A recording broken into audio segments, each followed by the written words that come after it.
पहली बात तो ये है कि आप खुद को बांध ही क्यों रहे हैं और फिर खुद को उससे बाहर निकालने में समय भी लगा रहे हैं। फायदा क्या है खुद को इस तरह से बांधने का और फिर वापस उसी को खोलने का? वैसे एक इंसान के रूप में, क्योंकि भौतिक शरीर की खास सीमाएं होती हैं, वो कुछ चीजें कर सकता है, कुछ चीजें नहीं कर सकता। हो सकता है कि कभी कभी आपको आराम की भी जरूरत पड़े, लेकिन आपको ऐसा क्यों लगता है कि ये रुकना है?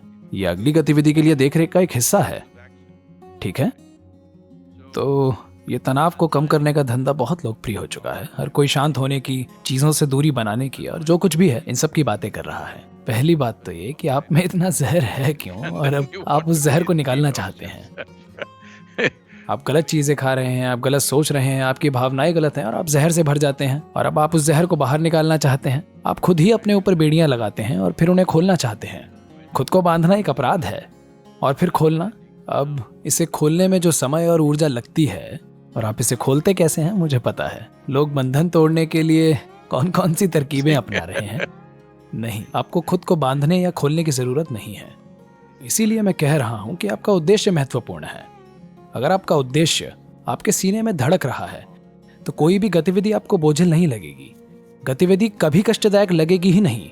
अब आपको काम करने में मजा आएगा क्योंकि अब ये बोझ नहीं है। अब हमेशा आप मौकों की तलाश में रहेंगे। अब आप आराम करने के लिए मौका नहीं तलाशेंगे।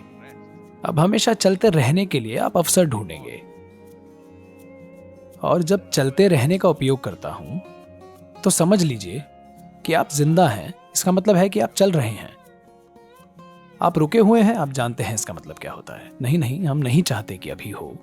तो जीवन चलते रहने का ही नाम है। एक समय आएगा जब आपको जाना पड़ेगा, उसके बाद आप फिर से नहीं चल सकते। बस हो गया। इसलिए जब ये चल रहा है तो रुकने और चलने के बारे में मत सोचिए। बस चलिए, चलिए और चलिए, क्योंकि जीवन का उद्देश्य बस चलना ही है। मैं आपको याद दिलाता हूं, आप में से कई सोच रहे होंगे कि हमें कितना काम करना चाहिए या कितना नहीं करना चाहिए।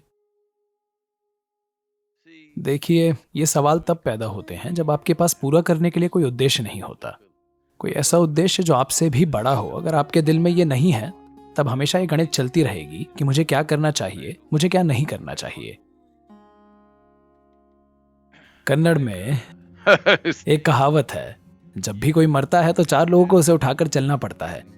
उनमें से 3 लोग सच में भार उठा रहे होंगे, लेकिन एक व्यक्ति बस भार उठाने का दिखावा कर रहा होगा। ठीक है, वो असल में कंधा दे ही नहीं रहा है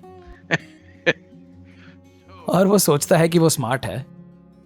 नहीं, वो स्मार्ट नहीं है, वो मूर्ख है। वो जीवन के सारे अनुभव से चूकता जा रहा है। इसलिए यहाँ चलने और रुकने जैसी कोई चीज नहीं है। आप बस चल रहे हैं। जब आप थक जाएंगे तो वैसे भी बैठ जाएंगे और जैसे ही ऊर्जा आ जाती है तो आप फिर से चल पड़ेंगे। ठीक है, तो बंधन खोलने की इन सभी योजनाओं के लिए योजना मत बनाइए। जब आप थक जाते हैं, आप गिर जाते हैं और जागकर फिर वापस आ जाते हैं। जीवन इस तरह से होना चाहिए।